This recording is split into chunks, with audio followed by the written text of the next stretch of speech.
The city of Thebes has just survived a war against itself. Two brothers, Eteocles and Polynices, sons of the ill-fated Oedipus, have killed each other on the battlefield, each fighting for the throne of their father's city. Eteocles defended Thebes. Polynices attacked it, leading a foreign army against his own people. And so Creon, the new king, made a decree. Eteocles will be buried with full honors, mourned as a hero and a patriot. Polynices will be left where he fell, unburied, unlamented, exposed to the dogs and the birds. To bury him is to die. In the ancient world, this is not merely a political punishment. To deny a man his burial is to deny him rest. It is a sentence that reaches beyond death itself. And every Greek in Sophocles' audience would have felt the horror in their bones. Eteocles and Polynices have two sisters, Ismene and Antigone. Ismene is cautious, tender, deeply afraid. When Antigone tells her she intends to bury their brother regardless of Creon's decree, Ismene begs her not to. "We are women," she says. "We're not made to fight against men. We must obey." Antigone is unmoved. If Ismene will not help her, she'll act alone. And she does. Creon's guards discover that someone has scattered dust over Polynices' body, the ritual minimum, the gesture of burial. Creon is furious. He demands to know who did it. And when they bring Antigone before him, she does not deny it. She doesn't flinch. She tells him plainly that his decree, however loudly proclaimed, cannot override the unwritten laws of the gods, laws older than any king, older than any city, laws no mortal edict has the authority to cancel. Creon cannot hear this. He's a man who has recently come to power after chaos and near destruction, and he's convinced himself that absolute loyalty to the state is his highest virtue, that law and order are the God's will, and that anyone who defies his authority defies the divine order itself. He sentences Antigone to death. She will be sealed alive in a stone tomb, left to die in the dark. She has one more encounter before she's led away. Haman, Creon's own son, is betrothed to Antigone. He comes to his father, carefully, diplomatically, tries to tell him what the people of Thebes are saying in private. That Antigone is not a criminal. She acted with honor. That the city admires her, even if it fears to say so. Creon hears this as an insubordination. Father and son part in bitterness. Antigone is taken to the tomb. Then the prophet Tiresias arrives. Tiresias is old and blind, and in Sophocles he's never wrong. He tells Creon that the gods are angry, that the birds and the altar fires are corrupted because Polynices lies unburied, because a living woman has been put in the earth. He tells Creon that there's time to reverse what he's done. Creon, for the first time, is shaken. The chorus urges him to listen, and finally, he relents. He goes to bury Polynices. Then he goes to free Antigone. He's too late. Antigone has hanged herself inside the tomb. Haman, finding her dead, draws his sword on his father, misses or does not truly try, and then turns the blade on himself, dying in the tomb beside her. The messenger brings this news to the palace. Creon's wife, Eurydice, hears it. She says nothing. She walks inside, and before anyone can reach her, she too is dead by her own hand, cursing her husband with her last breath. Creon is left standing in the ruins of everything he's built. The final lines of the chorus are spare, almost cold. Wisdom, they say, is the supreme part of happiness. You must not be impious towards the God. The great words of proud men exact great punishments, and in old age teach wisdom.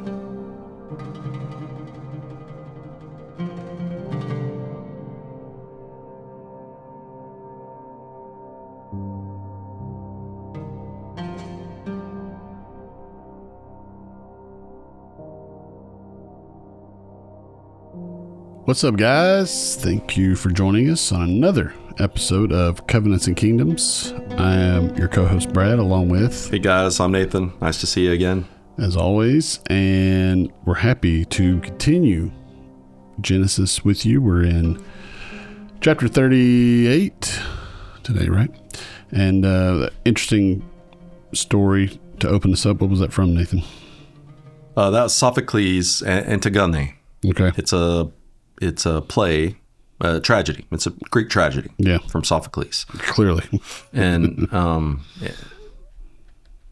so, and you'll see, I mean, you all know the story that we're going to read today, Judah and Tamar. Mm-hmm. And so it just reminds us how the place of the woman, the A&E, and Greece is not A&E, but close, similar culture.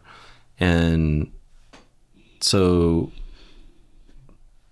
Antigone was trying to do the right thing, and yet the men, the prominent, powerful men, were using their power and positions to do the wrong thing. And it shows how the women could be a lot more righteous in their actions than the men, even through evil, bad circumstances. Yeah. All right. Now she died, and Tamar doesn't die, but kind of analogous. Yeah. And what happens in the story for sure. But before we do that, as always, we're brought to you by Baba Java Coffee, located here in Birmingham, Alabama. We're a specialty coffee roaster using ethically sourced coffee, and it's all really good and highly graded. And we also have 3 cafes in the area, so go check those out. But if you want to order online, go to babajavacoffee.com and use the code COVENANTS at checkout, and you will receive 10% off your order, even if you buy 100 pounds of coffee. And if you buy 100 pounds of coffee, Brad will deliver the 100 pounds of coffee to your house while he is performing Sophocles' Antigone in his white tunic. Oh my gosh. Yeah, you probably don't want that. So he might bring his wife Allison, who is a theatrical person. Yes, she is a trained. Both of them will perform the tragedy of Antigone. You will want her to do that. She is a musical theater major, so she can definitely do that. Anyway, I don't know if we want that visual of me in a toga. Well, all these things they don't want most of the time. I mean, the helicopter. Some of the things they want. The riding on a goat. They might want me riding on a ram. I don't know. That might be kind of fun. Yeah. All right, so let's get into it, Nathan. Genesis 38. Let's read Genesis 38. Judah and Tamar. It happened at that time that Judah went down from his brothers and turned aside to a certain Adulamite, whose name was Hira. There Judah saw the daughter of a certain Canaanite, whose name was Shua. He took her and went in to her, and she conceived and bore a son, and he called his name She conceived again and bore a son, and she called his name Onan. Yet again she bore a son, and she called his name Shelah. Judah was in Chezib when she bore him. And Judah took a wife for his firstborn, and her name was Tamar. But Judah's firstborn, was wicked in the sight of the Lord, and the Lord put him to death. Then Judah said to Onan, "Go into your brother's wife and perform the duty of a brother-in-law to her, and raise up offspring for your brother." But Onan knew that the offspring would not be his, so whenever he went into his brother's wife, he would waste the semen on the ground so as not to give offspring to his brother. And what he did was wicked in the sight of the Lord, and he put him to death also. Then Judah said to Tamar, his daughter-in-law, "Remain a widow in your father's house till Shelah my son grows up," for he feared that he would die like his brothers. So Tamar went and remained in her father's house. In the course of time, the wife of Judah, Shua's daughter, died.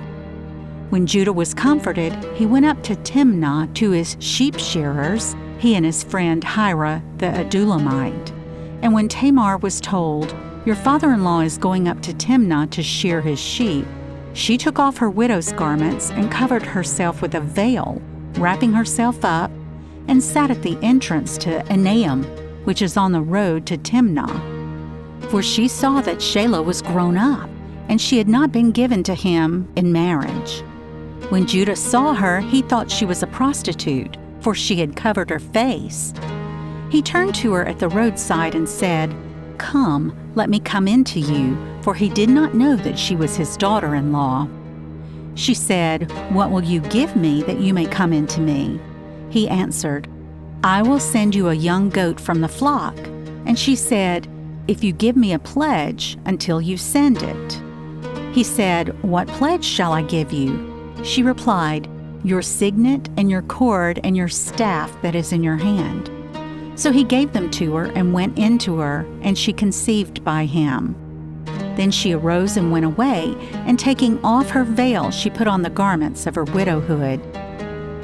When Judah sent the young goat by his friend the Adulamite to take back the pledge from the woman's hand, he did not find her. And he asked the men of the place, "Where is the cult prostitute who was at Enaim at the roadside?" And they said, "No cult prostitute has been here." So he returned to Judah and said, "I have not found her." Also the men of the place said, "No cult prostitute has been here." And Judah replied, "Let her keep the things as her own, or we shall be laughed at. You see, I sent this young goat, and you did not find her." About 3 months later, Judah was told, "Tamar, your daughter-in-law, has been immoral.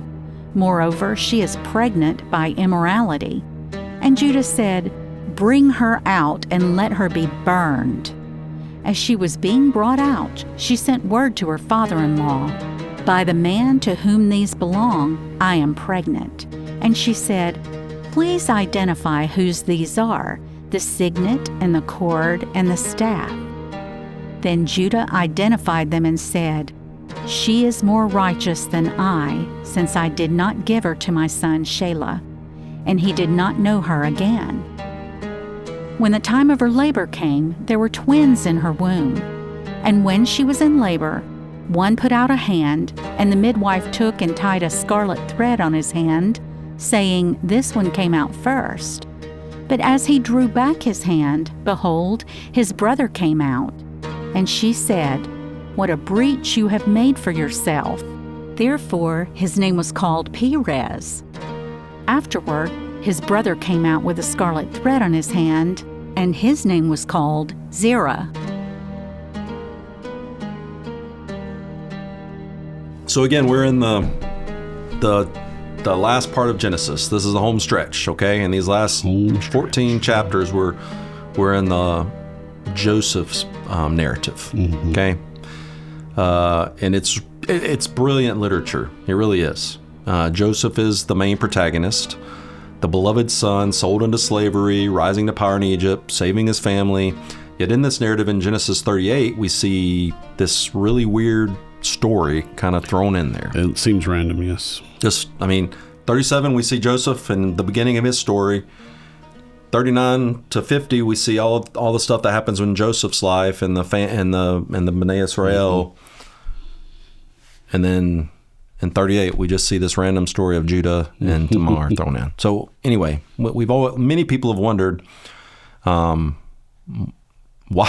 it's here. Why doesn't it come before that? We don't know. Anyway, it would have probably anyway. The opening verse of our chapter reads, in verse 1, "It happened at that time that Judah went down from his brothers, turned aside to a certain Adulamite, whose name was Hirah." Right? Mm-hmm.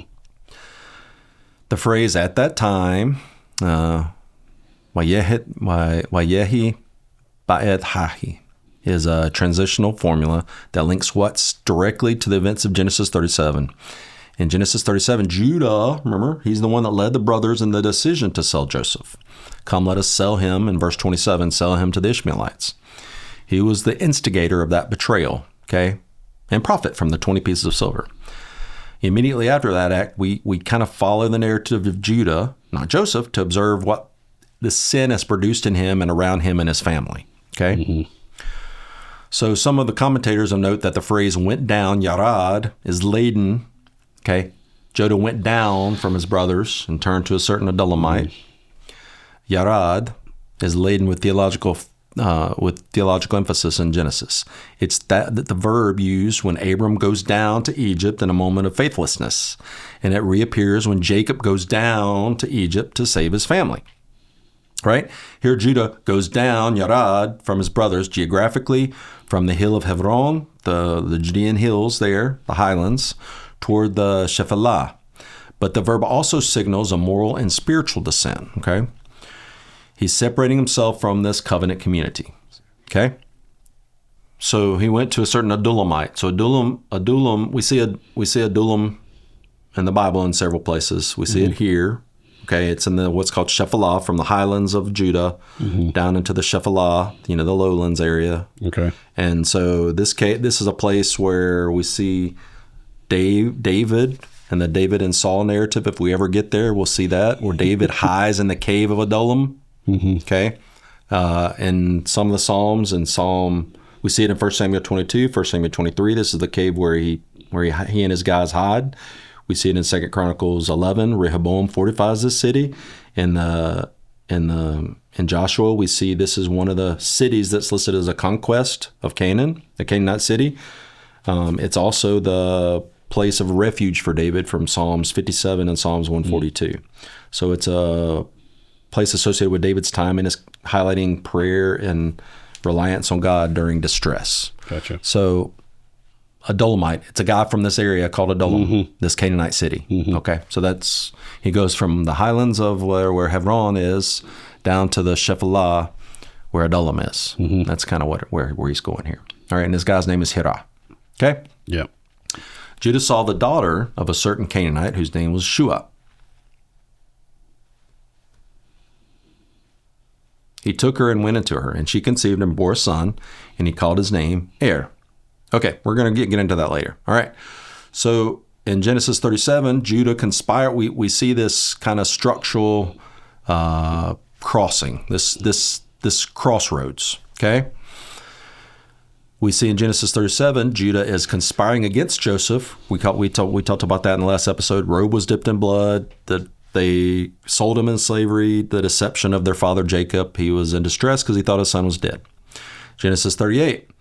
Judah confronted with evidence, pledge items, recognize, please. We're going to see that. He says the same thing his father, he says to his father about, do you recognize this coat? He's going to say this, Tamar is going to say the same thing to him. So we're going to see that.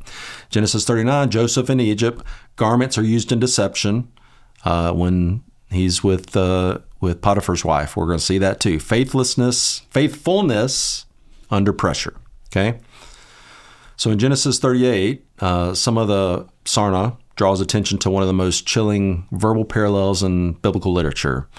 The brothers in Genesis 37 have brought Jacob's robe to Jacob and say, please identify Hakerna, whether it is your son's robe or not. The same phrase, Hakerna, identify please, is in verse 25 when Tamar sends the pledge items to Judah with the message, please identify whose these are.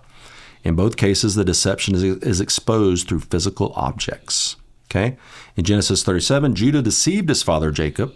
In Genesis 38, Judah himself is deceived. And through that deception, he's exposed and humbled. Okay? This is not accidental. Okay? It's the narrator's moral commentary on Judah's journey from deceiver to the one who must acknowledge his own guilt. Okay? So again, we see character development through all these things. Okay? This family is prone to deception. Right? They're sinners. They deceive each other. You know, they're not doing the things they're supposed to do as a family, especially. Yeah. So, but through this, we see Jacob himself was deceived. We see now that Judah himself is deceived, right? Through this physical garment. Yeah. Right? So it's showing character development through using your own methods against you. Yeah. All right? The point of Hakarnah is that Judah, who once engineered a deception using a physical object, is now the victim of that deception. And the same words that indicated Jacob are used to indict Judah. Okay, why Judah? Well, we're going to see that Judah is an important part of the covenantal theology, right? The covenantal line is at stake. Why does the narrator interrupt the Joseph story to talk to us about Judah? It's because of the messianic stakes of this chapter, okay? And by Genesis 49, Jacob's deathbed blessing will designate Judah as the tribe through which the royal scepter shall come. Okay, the Shiloh oracle reads, Genesis 49:10, the scepter shall not depart from Judah. We're going to talk a whole lot about this later. Nor the ruler's staff from between his feet until tribute comes to him, and to him shall be the obedience of the peoples. Okay, this is the messianic oracle of the first order. All right, it shows that the larger seed theology that runs through from Genesis 3:15 through all the patriarchal promises, through all the covenantal promises. So it starts with the seed of the woman that'll crush the serpent's head. Through that genealogical line. That line runs through Abraham, Isaac, Jacob, and now it's going to run through Judah. Yeah. Okay? But in Genesis 38, that Judah line is nearly destroyed, okay, because of sin. We see that Er dies, okay? And then Onan doesn't do what he's supposed to do as a brother, right? He dies. Judah refuses to give Shelah to Tamar. If Tamar does not act, the line of Judah, and with it, the Messianic promise, is extinguished. It's Tamar, this woman, right? Canaanite woman, right? Mm-hmm. An outsider woman who, by her bold and theologically motivated action, rescues the covenantal line. Mm-hmm. It's so ironic. This is the theological engine that drives this chapter. Okay? So let's read verse 1 through 5. You want to read it? Yeah. All right. Just 1 through 5? Yeah. It happened at that time that Judah went down from his brothers and turned aside to a certain Adulamite whose name was Zerah. Then Judah saw the daughter of a certain Canaanite whose name was Shua. He took her and went into her, and she conceived and bore a son, and he called his name Er. She conceived again and bore a son, and she called his name Onan. Yet again she bore a son, and she called his name Shelah. Judah was in Chezib when she bore him. So Yarad, we talked about that. Wayet turned aside. Batshua, the daughter of Shua. Mm-hmm. Okay. Canaanite. The Canaanite. Okay. The naming pattern from verse 3 through 5 is theologically suggestive. Judah names Er. Okay. It's probably from the root like Ur, to be awake or watchful, or maybe like the Semitic root like stripped bare. Okay. Batshua names Onan, probably means like vigor, strength. Through the narrative, we'll reveal an irony in that name. Doesn't have vigor and strength. He doesn't do what he's supposed to do. She also named Shelah, meaning petition or sent forth. Okay? So the text's silence on Judah's motives for the Canaanite intermarriage is in itself communicative. The narrator offers no comment, no condemnation. But the reader knows and has been told repeatedly that this is precisely what the covenant community is not supposed to do, right? The marriage is framed as a departure, not an arrival, okay? So there's also attention to the chazib notice, okay? Kezib. There's also we need to also draw attention to the kezib notice. Kezib derives from the word kazav, to lie or deceived. It's the town of lying, the town of deception. Mm-hmm. This tiny geographical note is the narrator's ironic foreshadowing. Judah will himself become a liar and deceiver in this chapter, and he's literally located in the place of the lies, the place of deceit, when his third son is born. So Judah took a wife for Er, and that was Tamar. That's where we are introduced to Tamar. Tamar is a beautiful Hebrew name. It means like date palm. Same in Arabic, right? Yeah, Tamar. But Er, Judah's firstborn, was wicked in the eyes of Yahweh. Yep. And it doesn't say what he did, but he did something bad. He was doing some bad stuff because the Lord put him to death. Yeah, that's gonna be pretty bad. And for him, we don't know what he did. Right. It doesn't say. So anyway, I guess it was insignificant. But anyway, it was so bad that the Lord killed him. Yep. Then Judah said to Onan, so this is what the brothers are supposed to do to carry on their brother's line. If you die, your brother's supposed to take your wife and have kids that'll still be in your name. Right? That's how your line is perpetuated. Okay? Yep. So go into your brother's wife and perform the duty of a brother-in-law to her and raise up offspring for your brother. But Onan knew that the offspring would not be his. So that's very interesting thinking because, yes, biologically they are his, but in their...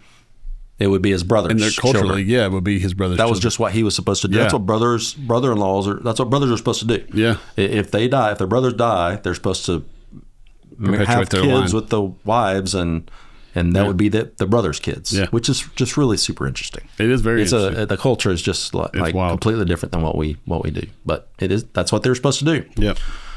So whenever he went to his brother's wife, he would waste semen on the ground so as not to give offspring to his brother. So he pulled out, and what he did was wicked in the sight of the Lord, and the Lord put him to death also. Yep. So evil in the eyes of Yahweh. Okay? Evil. Ba'aneni Yahweh. Just evil in his sight. Okay. Then we see the Yabem, the duties of a brother-in-law.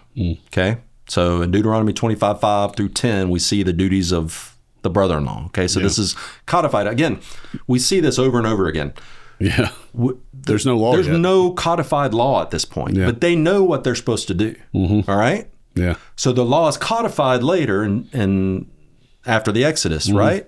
But they know the law. They know what they're supposed to do. Yeah. I mean, obviously, it's so bad. What they're doing is so evil because they're not obeying the law that they're killed because of it. It's right on their hearts. Okay. Zerah, offspring, seed, right? So the spilled it on the ground, destroyed toward. It's literally like destroyed toward the earth, like that. It's like it's like the life dying, is what it means on the earth. Like you're killing it on the earth. That's what it means. Okay. So this is one of the most significant legal social customs in the ancient Near East. Okay. So David Burnett in his work on biblical genealogy and Levirate theology demonstrates that the custom is far older than Mosaic legislation of Deuteronomy 25, which we just talked about. Yeah. It appears in Hittite law, in the Code of Hammurabi, and in Assyrian law. The underlying principle is the perpetuation of a dead man's name, his Shem, right? And the preservation of his property within his family lineage. To refuse this duty was not merely a social embarrassment. In the A&E, it was a form of cultural and spiritual murder, which is what the Hebrew is basically saying. Yeah. You're killing them you're killing the seed on the ground. Yeah. The deliberate killing of a man's name and memory from the earth. Okay? So John Walton notes that in the Syrian laws, a brother-in-law's refusal to marry his deceased brother's widow was punishable by public humiliation. The widow had the right to spit in his face and denounce him before the community. The institution was therefore not like just a small, insignificant custom, but a central mechanism of social honor, name preservation, and property continuity. So Onan sin, therefore, it's not just when we read it in our Western eyes, we think of it as we think of the sexual act of it, right? Yeah. Because of the weird way it's phrased, right? From verse 9, right? But it's not. It's a covenantal sin. He is withholding the covenantal perpetuation of his brother. Okay, he's consuming the benefits of Tamar's presence as his brother's widow, while deliberately denying her the seed that preserves. So he's having the fun without doing the duty, right? Yeah. That will preserve heir's name and ensure her own security. He is, as Robert Alter's phrase, using her while refusing her. The narrator's double use of wicked in the sight of Yahweh, verse 7 and verse 10, signals that both sons have committed offenses of cosmic significance, offenses against the covenantal seed. All right. And again, we don't know what Er did, but we know what Onan did, and graphically, right? Yeah. Okay. So we talked about the seed of the woman from Genesis 3:15, right? It's a target. So it's the seed of the woman and then the covenantal seed propagation. The death of the sin of Onan, and the subsequent failure of Judah to provide Shelah, these are not merely family misfortunes. They are part of the great conflict over which the promissory lineage will survive. The seed is always under attack. Tamar will be the human instrument by which it's preserved. Okay? And the sons, and then later Judah, are the ones that are preventing that from happening. Right? All right, verse 11 through 14, we see Judah's deception of Tamar. Okay.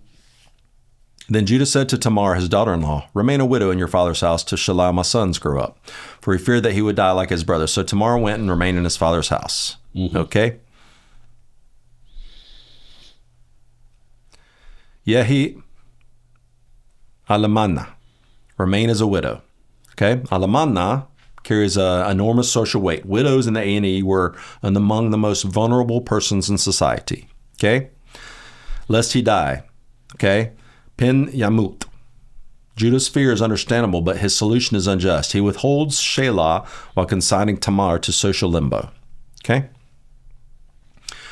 Judah's instruction to Tamar is a double injustice. First, he sends her back to her father's house, which, according to A&E custom, was a status reduction. Okay?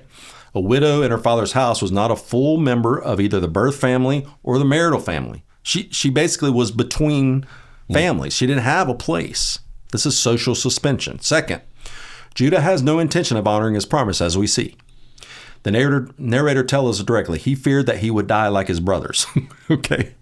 Judah believed Tamar was like a black widow, a death wife, right? A woman who brought death to husbands. His fear was superstitious, or maybe even demonological, and his solution was to warehouse Tamar indefinitely while the son grew up safely apart from her. Okay.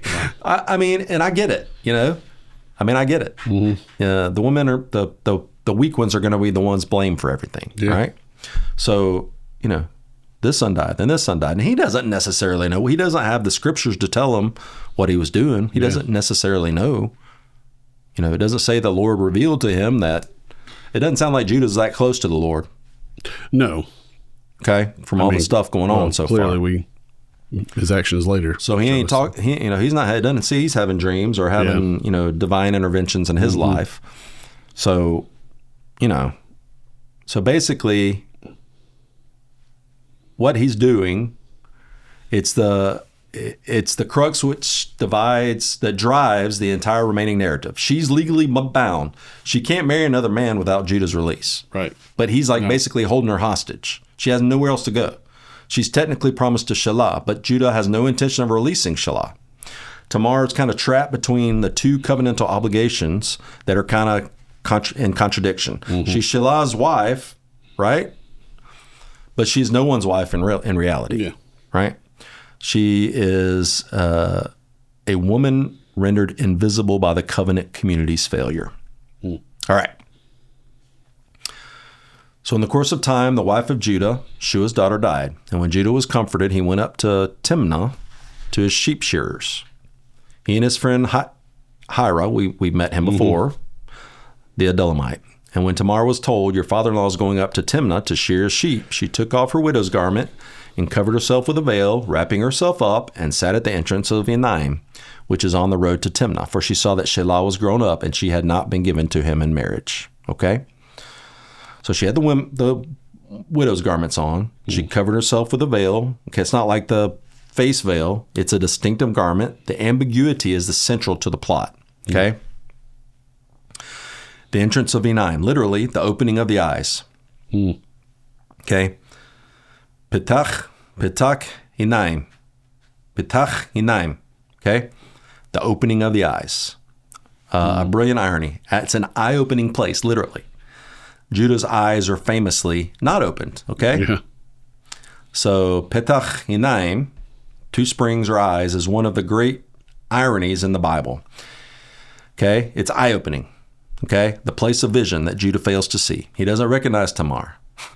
Yeah. I mean, he probably hasn't spent a lot of time with her. This irony is sustained through the entire chapter. Judah, who could not see his own wickedness, who could not see Tamar's plight, who could not see his own responsibility, now literally fails to see the woman he's about to have sex with that's literally sitting right before him, right? Robert Alter observed that the veil is deliberately ambiguous. It's not said to be a prostitute's veil. Indeed, A&E sources do not clearly distinguish a prostitute's veil from a married woman's veil. What matters narratively is that Judah sees a veiled woman at a crossroads and leaps to an assumption. Okay, his assumption reveals his character. He assumes a veiled woman at a cross junction is available for sexual commerce. Okay, this tells us something about both Judah's moral state and the world in which he now inhabits. Yeah. Okay, verse 15 through 19. So Judah saw her. He thought she was a prostitute, for she had covered her face. He turned to see her at this roadside and said, "Come, let me come into you." For he did not know that she was his daughter-in-law. Again, he doesn't recognize his own daughter-in-law. If I saw my daughter-in-law, I would recognize her because we have a relationship, of right? course. Judah obviously has no relationship with her. Yeah. Again, Judah doesn't seem like that great of a guy. No. To be perfectly honest. Okay.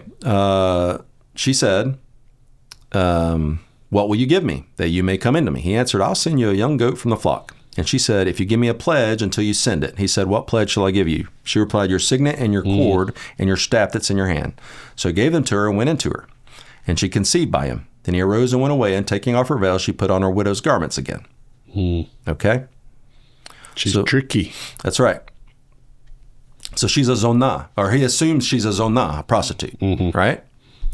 Arav is a pledge surety, a legally binding guarantee. To give a pledge was to create a legal obligation. So it's the same root that we see Judah give as Benjamin's surety in 43:9, Genesis 43:9. Okay? So she wants his signet, his cord, and his staff, a three-hold identification. These are the ancient equivalents of today's, like driver's license, credit card, and passport. Okay? Yeah. So that's what he gives her. The chotam, signet ring, the seal used to authenticate legal documents. Okay? To possess another signet was to possess their legal identity. Like our, Social Security card or whatever. Signature. Yeah. Victor Hamilton notes the profound irony in the pledge items. Tamar asks for the amounts to Judah's entire personal identity, right? His signet, his cord. So his signet, his legal authority, his cord, the seal's lanyard, personal adornment, and his staff, symbol of his authority and tribal leadership.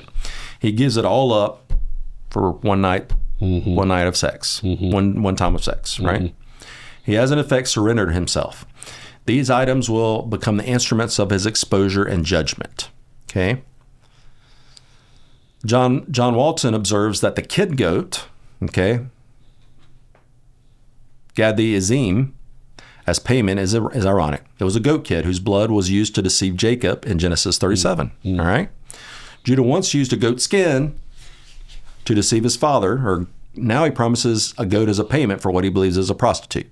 Okay. The goat appears twice in the Judah story, and both times it's an instrument of deception. The second time it's reversed upon himself. Okay.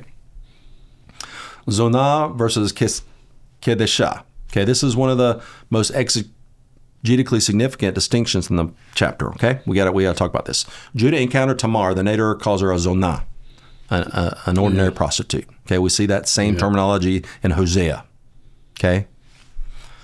But when Judah sends Hira to find the woman and deliver a goat, Hira asks for a kedesah. Okay, that's the cult prostitute. Okay, which requires a more nuanced handling. Okay, the zonah from the root zana, to commit fornication. Okay, is used throughout the prophets as the primary metaphor for Israel's unfaithfulness to Yahweh. Okay, we see it over and over. The primary example is Hosea, right? Yeah. Kedesah, okay, from Kadash, Kedeshah, it's Kedeshah, it's a sheen. Kedeshah, Kadesh, okay, to be set apart holy, okay. So it's like a sacred woman, a consecrated woman, a Kedeshah, okay, a sacred prostitute, okay. So Judah thought she was that. He thought she was a Kedeshah. Yeah. But she wasn't. Used in pagan practices, basically. Yes. Yeah. Okay. The traditional interpretation, going back to the Septuagint, okay, and patristic sources hold that the Kedeshah was a sacred prostitute attached to Canaanite temples, a practitioner of sacred sex in fertility cult contexts. Okay. This was just part of their cultic practices. This interpretation has long been accepted and influenced English translations: cult prostitute, shrine prostitute, things like that. So some people think that it's a little bit more complicated than that. So David Burnett argues that the evidence for institutionalized sacred prostitution in ancient Canaan is thinner than what we previously assumed. The Kedeshah may have been a dedicated woman, a woman set apart for a deity living outside normal family structures, more like a nun. Okay, without necessarily implying sexual commerce. Okay, the Septuagint, it says, listen to this one, see if this sounds familiar. The Septuagint uses the word porne for Kedeshah. Okay, so you've heard that before. Yeah, so it's the same that we for pornography. Yeah. The distinction in the text is telling. Hira is trying to preserve Judah's reputation, upgrades the description from zonah to Kedeshah. It's a euphemism, the kind of social whitewashing that protects the honor of the client. Okay, so what he's doing is like protecting Judah's reputation, because it's okay to go to a Kedeshah. It's not okay to go to a zonah. Does that make sense? Yes. Okay. The locals, however, say there's no Kedeshah in the Enaim because there wasn't. Tamar wasn't really either one. Yeah. She was a wife acting in a crisis. The text's play on these two terms exposes the hypocrisy of honor culture. The same act that would destroy Tamar, Zonah, is described more genteelly when it involves the honor of Judah, the Kedeshah. Okay? So we see it in Hosea. We've talked about that. Tiznenah, nor your daughters. Okay. I will not punish your daughters when they play the whore. Tiznenah, nor your daughters-in-laws when they commit adultery, for the men they themselves go in with prostitutes. Okay. Hazanot. And sacrifice with cult prostitutes. Hagedeshot. And a people without understanding shall come to ruin. Hosea's indictment deploys precisely the same pair of tombs, Zonah and Kedeshah, to expose the same gender double standard that Genesis 38 dramatizes. The men go to Zonot and Kedeshot, yet they condemn women for the same behavior. Hosea is not merely condemning a practice, he's condemning the hypocritical moral economy that that Genesis 38 shows 4 centuries later. Okay? These texts kind of support each other. They complement each other. Okay? All right. The pivot. Verse 20 through 26. So Judah sent the young goat. He promised he's got to get his Social Security card and his driver's license back. So he sent the young goat by his friend, this Adullamite, right? Yeah. They must be really good buddies. It must be. He's like his guy that does all his bad stuff for fixer. him. To take the pledge back to the woman's hand. He didn't find her. And he asked the men of the place, where's that Kedeshah who was at Enaim on the roadside? And they said, there's no Kedeshah here. So he returned to Judah and says, I haven't found her. Also in the men of the place, there's no Kedeshah there. And Judah replied, let her keep the things as her own, or we shall be laughed at. So he doesn't want his driver's license and Social Security card back. No. But his honor is more important than that. So it just shows the honor culture. You know, we would want to get our stuff back, right? Yeah. We need that stuff, right? It's hard to get. It's a hassle to get those things. But the honor is more important to Judah. Okay? You see, I sent this young goat and you didn't find her. About 3 months later, Judah was told, Tamar, your daughter-in-law, has been immoral. Moreover, she is pregnant by immorality. And Judah said, bring her out and let her be burned. As she was being brought out, she sent word to her father-in-law, by the man to whom these belong, I am pregnant. And she said, please identify. We've heard that before. Please identify whose these are, the signet and the cord and the staff. Then Judah identified them and said, she is more righteous than I, since I didn't give her my son Shelah. And he didn't know her again. Okay. So Judah's verdict on Tamar, bring her out, let her be burned, verse 24. It's structurally and morally the kind of the climax of the chapter. Okay. Its implications ramify in several directions simultaneously. First, the legal situation. Tamar is betrothed to Shelah. Okay. Even only its name, even though we know it's only a name. So sexual activity outside that betrothal constitutes a form of adultery. Under A&E law, and later we see the same type thing in the Mosaic codification, this could indeed carry a capital sentence. The specific punishment, let her be burned, is unusual. Usually you're stoning, right? Yeah. Burning is reserved in the Torah for more extreme cases. So again, he's being a little drama queen here, just like he always is, right? So Sarna suggests that this may reflect on an earlier harsher patriarchal period custom, or it may signal the depth of Judah's rage, or it may, which I think that's more likely. He's just being a drama queen. Yeah.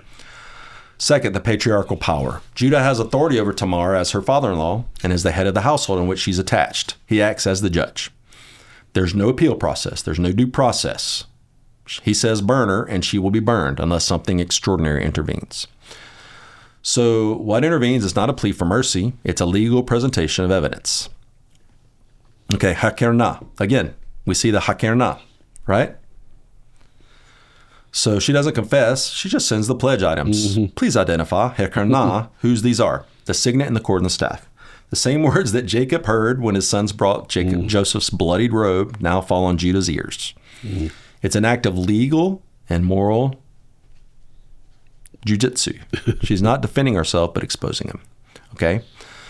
Hamilton notes that this scene is constructed entirely around legal evidence and legal language. The pledge, okay, Arvon, was a legal binding legal instrument in the ancient world, the equivalent of a written contract. By holding the pledge items, Tamar has, in effect, a contract that proves Judah's involvement. Well, here's the contract that you had sex with me. His identity is inscribed in his signet. She doesn't have just evidence.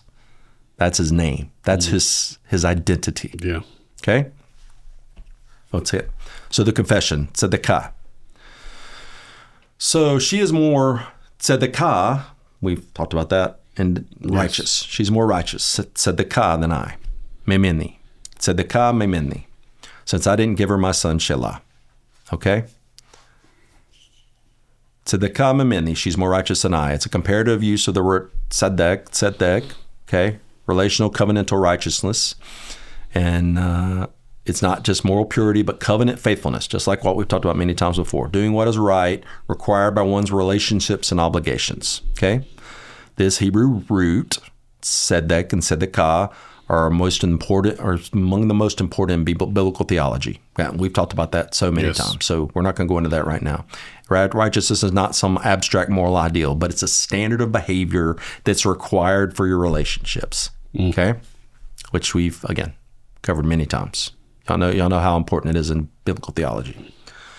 By this definition, Judah acknowledges that Tamar she's been more tzedeq under the covenantal obligations than he has. She was bound to produce an heir for the line of Judah, and she tried to do that. She acted to fulfill that obligation when all institutional means were blocked. He was bound to provide Shelah. He failed. She did what the covenant required, even at personal risk of death. He did not, multiple times, even from a position of complete societal safety and power. Okay.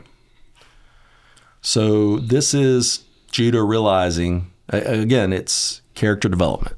He just realizes, whoops. Yep. So she's more tzedeq mimeni.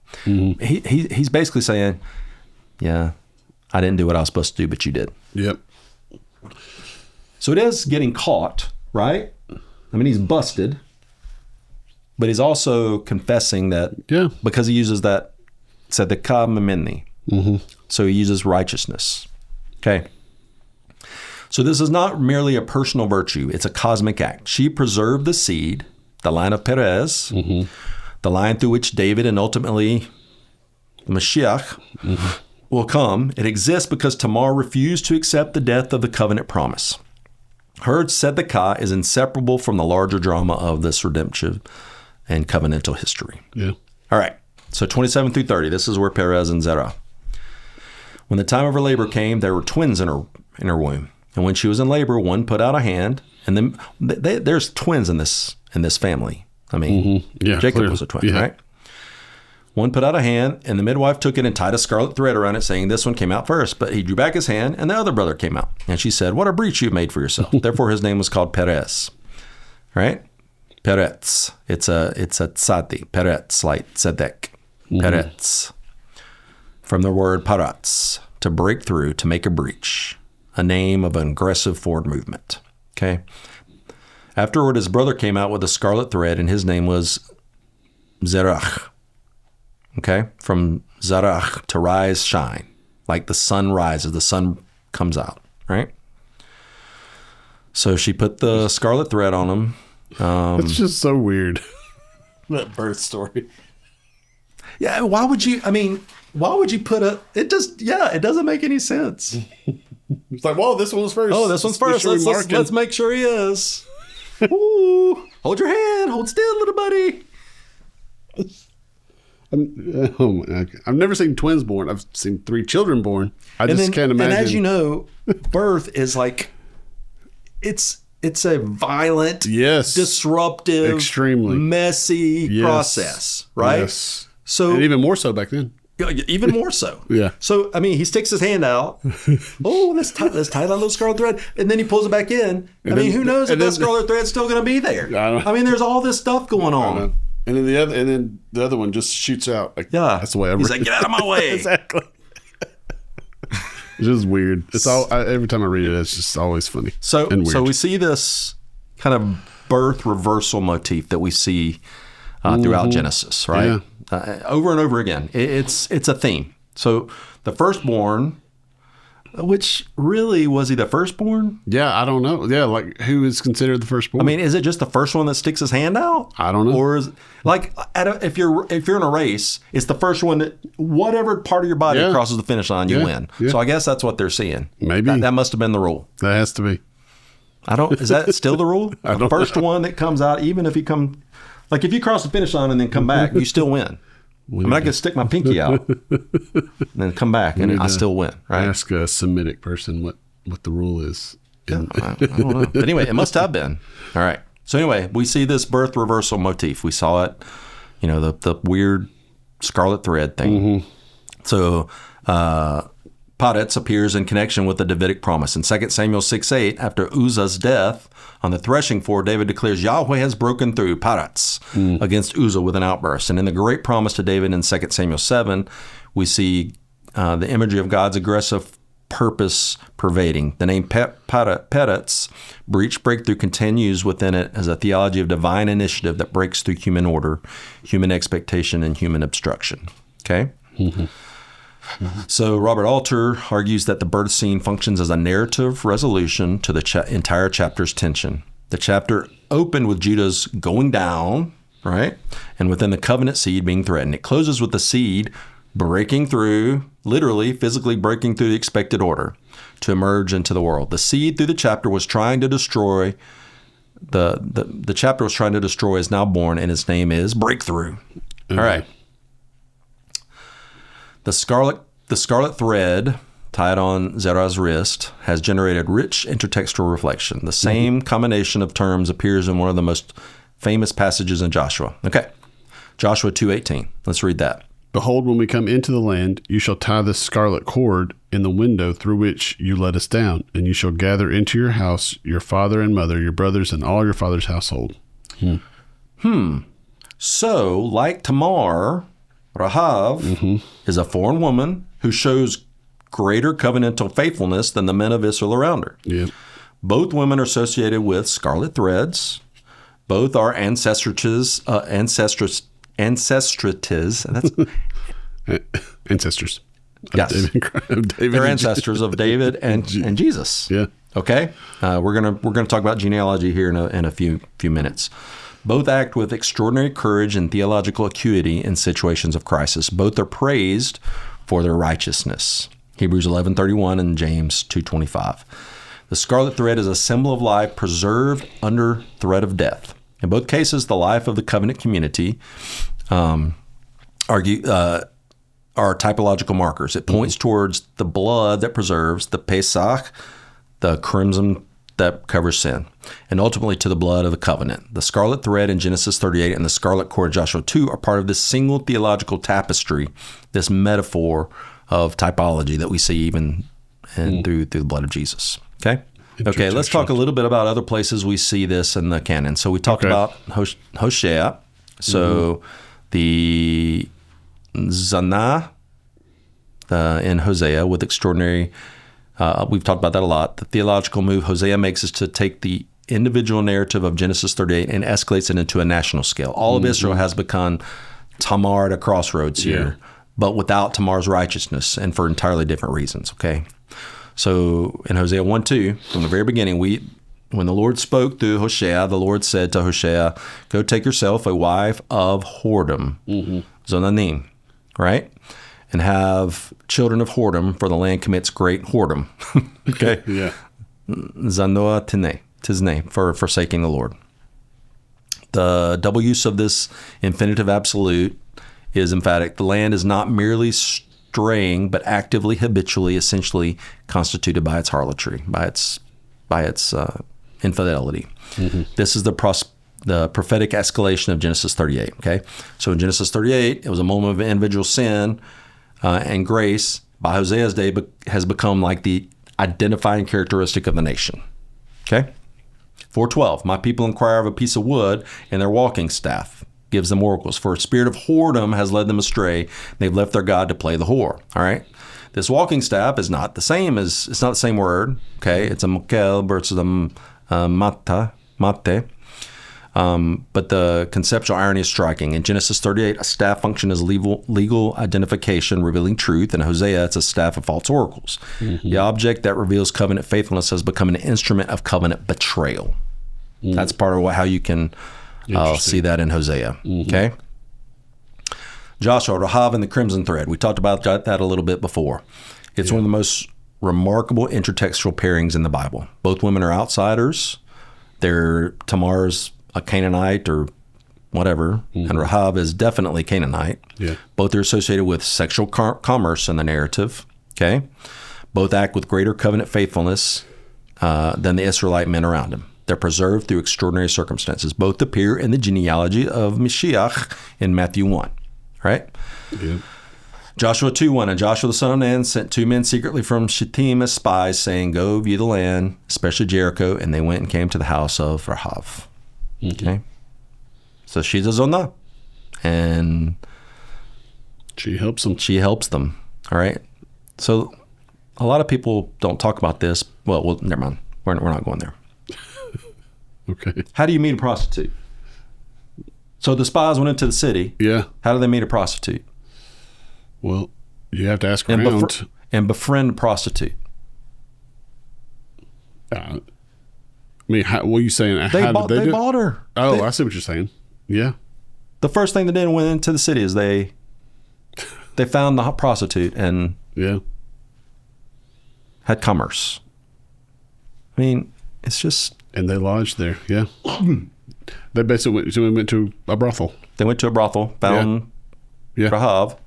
Somehow she befriended them, and she helped them. Yeah.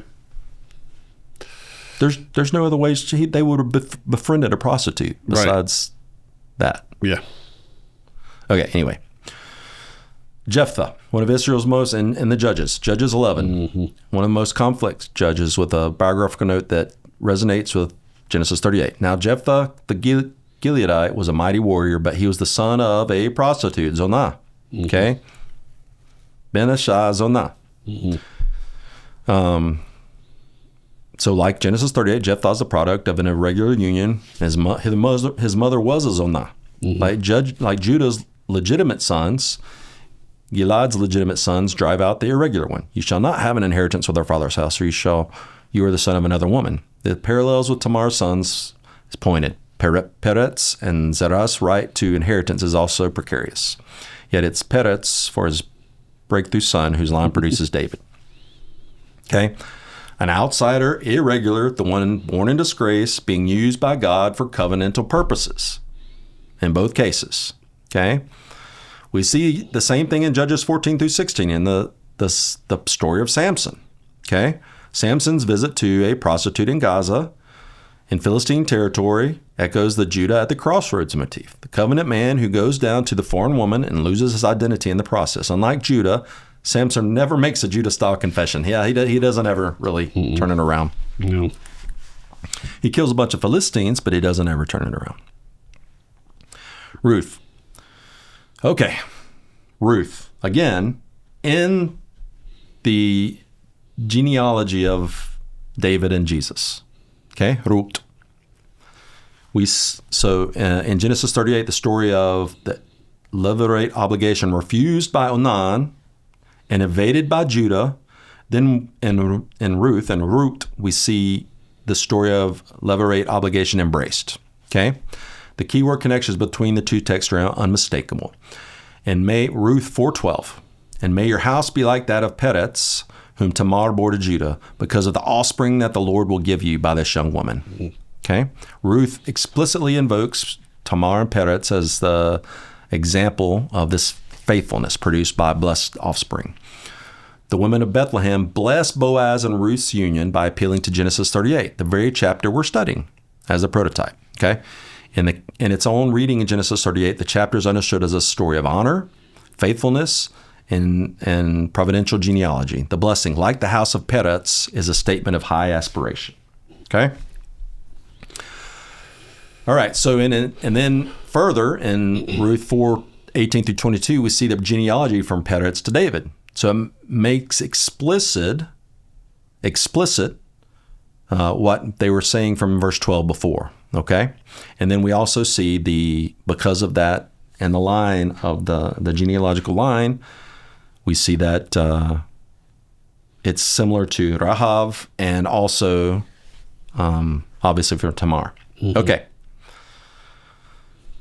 So prophetic literature, Hosea, Micah, Jeremiah, we see it there. Isaiah 121 deploys the Zonah image to Jerusalem. How the faithful city has become a Zonah. Mm-hmm. Okay? Le Zonah. She's become a Zonah. Le Zonah. She was full of justice, righteousness, tsedeq, lodged in her, but now murderers. Mm. So the contrast between faithful sinning and Zonah precisely inverts the Genesis 38 moment here, where the apparent Zonah became the faithful covenant keeper, the one that held the tzedeq, right? Mm-hmm. Isaiah is saying that Jerusalem has become the opposite of Tamar, just like Hosea, right? The city that should have kept the covenant like Tamar has instead become like Judah before his confession, self-serving, unjust, exploitive of the vulnerable. Micah 5:2. But you, O Bethlehem, Ephrathah, who are too little to be among the clans of Judah, from you shall come forth for me one who is to be ruler in Israel, whose coming forth is from old, from ancient days. We know Bethlehem is the city of David, and David is the descendant of Perez. Perez is the son of Tamar and Judah. Micah 5:2's messianic promise has its genealogical roots in Genesis 38. When the angel quotes Micah 5:2 to the Magi, the chain of consequences run back all the way through the scarlet thread at Enaim. Jeremiah 3:1-10 develops the longest single sustained use of the Genesis 38 Zonah vocabulary. Jeremiah deploys not just the Zonah metaphor, but the specific legal scenario of a divorced woman being returned, and asks whether Yahweh can take back the faithless Israel. The entire passage is structured as a legal argument drawn from marriage and adultery law. The same legal world as Genesis 38. Jeremiah, like Hosea, is reading Genesis 38 not as an embarrassing family story, but as the founding vocabulary of covenant theology. All right, so this is interesting. Tamar and the genealogy of Jesus. Okay, Matthew 1:3. And Judah, the father of Perez, and Zerah by Tamar, and Perez, the father of Hezron, and Hezron, the father of Aram. So Matthew's genealogy of Jesus is structured in groups of 14, 3 times 14, 42 generations, drawing on royal and genealogical lists from the Hebrew Bible. It's remarkable in all genealogies for including women. Yeah. Most ancient genealogies they're patrilineal, right? Yeah. More remarkable still is the women that it uses. Okay? Tamar, Rahab, Ruth, and the wife of Uriah, Bathsheba. Not Mary, not Sarah, not Rivka, not Rachel. No. But these four that all four may be all four may be non-Israelites. Right. Right? And they typically are. They may be all pagan background, probably are. They may be. They're widows. There's prostitution or sexual sin that's attributed to all of them. Yep. Right? Yeah. They include several characters. So they're all in some way, they have this scandalous sexual marital history. All three of them Zonah. All are Gentile women or women with Gentile connections. All show greater covenantal faithfulness or wisdom than the silly men around them. All are instruments of divine providence in preserving or advancing the Messianic line. Well, number 3 is probably the reason the Lord included them, because they showed great faithfulness over the men. So some of the patristic interpreters, including Jerome, argued that Matthew included these women to prepare the reader for the irregularity of Mary's conception, to establish that God has repeatedly worked through irregular and scandalous circumstances to advance his purpose. Okay. Some commentators add that the women signal the Gentile mission. The line of Messiah includes Gentile blood, which we will see from the very beginning. So it's not just about Yehudim, right? No. It's about Bnei Israel. It's also about the Goyim. Okay? The Great Commission is genealogically anticipated in Matthew 1, and we see that in Romans 4 and Romans 11 that Paul explicitly points, and in Galatians 3, that Paul explicitly points to this doctrinal, theological point of it's not just about being a physical heir seed. Otherwise, the women wouldn't be included in that. Right? The women are all, in different ways, women who work at the edges of the covenant community. Outsiders who are, using a Romans 11 term, grafted in. Yeah. Right? Yeah. Marginalized persons who become central to the divine plan. This is consistent with the reading of the seed theology. God doesn't preserve the Messianic line through institutional power or social respectability. He preserves it through the outsider, the unexpected, the despised. Okay? Paul said in 1 Corinthians, he uses the weak. That's what he's using here. Yeah. Okay? Okay. Tzedekah, the righteousness that operates in the gaps. The central theological category of Genesis 38 is tzedekah, covenant righteousness. Okay? Judah's confession, she is more righteous, tzedekah memini, and illustrates a specific dimension of tzedekah that's easy to miss. It's the righteousness that operates in the gaps left by institutional failure. The institutional system, the system of the world, the power, the things that we depend on all the time, they're not adequate for tzedekah. Yeah. They're not adequate to give us a tzedekah. Whether it's the church, whether it's the institutional systems, whether it's political systems, whether it's economic systems, they can't do the job. Okay? Only covenantal faithfulness can do that. Yeah. Right? Only Yahweh can do that. Right? The institution of Levirate marriage was designed to protect widows and preserve lineage, but they failed. The institutions failed because they involve people, right? Yeah. This recurs throughout Scripture. Ruth's loyalty to Naomi operates in the gap left by Naomi's other daughter-in-law's departure. She does what custom does not require. Boaz's kindness to Ruth exceeds what the gleaning law demands. The kinsman redeemer in Ruth 4:1-8 operates within this institution, but requires exceptional character for it to function properly. All right? So the institutions don't function properly. Why? Because it's run by people. Yeah, of course. And people fail. Because everyone doesn't try to aspire to being the tsedeq that the Lord requires. Right? Yes. Providence through moral failure. Judah failed miserably. Right? Yes. He admitted it himself. He didn't do what he was supposed to do. His sons did. His sons were so bad at it, they got killed. They got struck down by divine authority. Yeah. But the Lord still has providence, right? Yes. His covenant and his mission will be accomplished. His will will be accomplished. Isaiah 56, 6-7, and the foreigners who join themselves to the Lord to minister to him, to love the name of the Lord, and to be his servants. Everyone who keeps the Sabbath and does not profane it and holds fast to my covenant, these are goyim. I will bring to my holy mountain and make them joyful in my house of prayer. Amen. Tamar, Rahab, Ruth, the Magi, these are advanced figures of Isaiah 56. It's not replacement theology. It's the Romans 11, grafting in. Being brought in as the true people of God. Yeah, and we're going to reference this stuff over and over again. Yep. Okay? It's the people who join themselves to the Lord, to minister to him, to love the name, and to be his servants. Yep. Right? Hold fast to my covenant, and I will bring them to my holy mountain and make them joyful in my house of prayer. Okay?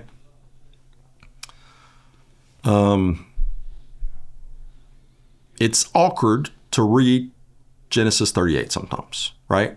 Yeah, well, as we noted, it seemed random. Yeah, it just seemed. But what it is it's given us the story, the story of the covenantal faithfulness of the Lord, not just using the institutional power, but using the weak to fulfill his purpose, right? Yep. The weak through faithfulness, the weak through tzedekah. Right? Yeah.